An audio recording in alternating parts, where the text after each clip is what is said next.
Hello' everyone, আজিলৈ আহিছোঁ ভাত পিঠানো কেনেকৈ বনাই চাওঁচোন আহক। প্ৰথমতে চাউলখিনি ধুই শুকুৱাই লৈছোঁ। তাৰপিছতে মিক্সিত খুন্দি খুন্দি লোৱাৰ পাছত প্ৰথমতে গুড়িখিনিত নিমখ অকণমান দি ৰিফাইন দি এতিয়া অলপ অলপকৈ পানী দি আটা মঠা দি মুঠি ল'ব।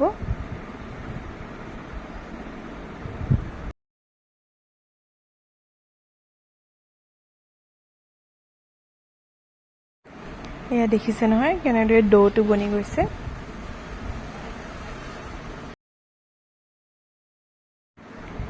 এতিয়া অলপ ঘিউ দি আকৌ ভালদৰে মঠি ল'ব এবাৰ। তাৰপিছত এখন কেৰাহীত ওপৰলৈকে পানী দি উতলাই ল'ব। তাৰপিছতে এখন চালনীৰে, এইখন ঘৰতে বনোৱা দেই, তাৰপিছত এনেকৈ হাতেৰে হেঁচি দিব। চব তাৰপিছতে তলতে পানীৰ তলতে অলপ জোকাৰি দিবচোন, তেতিয়া মানে ইটোৰ পৰা সিটোৰ গাত লাগি নাথাকে। তাৰপিছতে এয়া আমাৰ ভাত পিঠা ৰেডি হৈ গ'ল।